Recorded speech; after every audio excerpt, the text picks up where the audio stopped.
le président Tshisekedi et le président Kagame à Washington le 4 décembre pour la signature des accords de Washington et du cadre d'intégration économique régionale. Il s'agissait là d'un signal clair et d'un effort en faveur de la paix. Toutefois, les processus de paix nécessitent que les parties honorent leurs engagements au titre de ces processus. Les États-Unis sont profondément préoccupés et extrêmement déçus au vu de la reprise des violences dans l'est de la RDC. J'aimerais aujourd'hui vous présenter des informations supplémentaires quant à l'ampleur et la sophistication de la participation du Rwanda à l'évolution de la situation dans l'est de la RDC.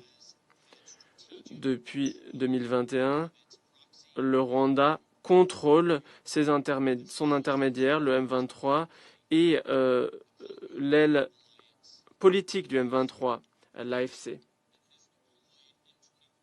et a contrôlé le M23 et l'AFC afin d'arriver aux objectifs géopolitiques du Rwanda dans l'est de la RDC. Le président Kigali y a intimement participé à la planification et l'exécution de la guerre dans l'est de la RDC en apportant des instructions militaires et politiques depuis des années. Les forces de défense rwandaises ont reçu une aide matérielle en matière de logistique et de formation, ont fourni une aide au M23 et ont envoyé 5 à 7 000 soldats dans l'est de la RDC.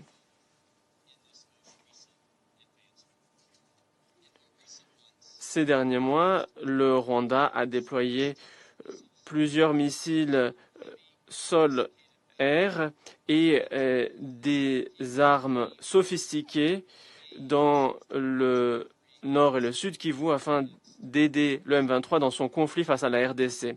Le Rwanda et le M23 ont entamé leur offensive le week-end dernier afin de prendre Uvira avec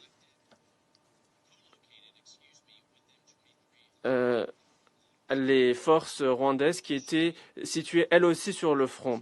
Nous avons aussi des informations qui indiquent qu'il y a des drones suicides qui sont utilisés de plus en plus, de même que l'artillerie, aussi bien par le M23 et par les forces rwandaises, avec des frappes, y compris dans le Burundi.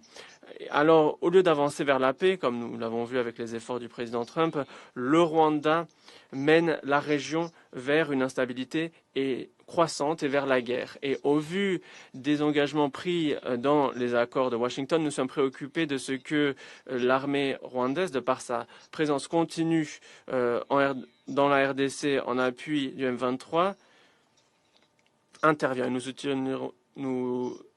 utiliserons tous les outils à notre disposition pour tenir responsables les auteurs de ces actions. Le Rwanda doit reconnaître le droit du gouvernement du RDC à défendre son territoire et son droit souverain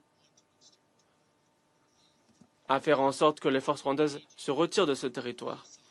Nous échangeons avec toutes les parties pour appeler à la retenue et pour éviter une escalade plus avant, et notamment pour empêcher une rhétorique hostile aux Tutsis.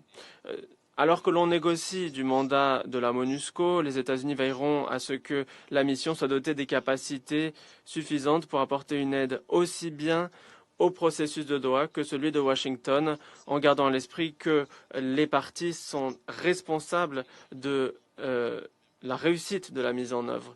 Et nous comptons sur le soutien de ce Conseil à l'heure de négocier de ce mandat. La capacité de la MONUSCO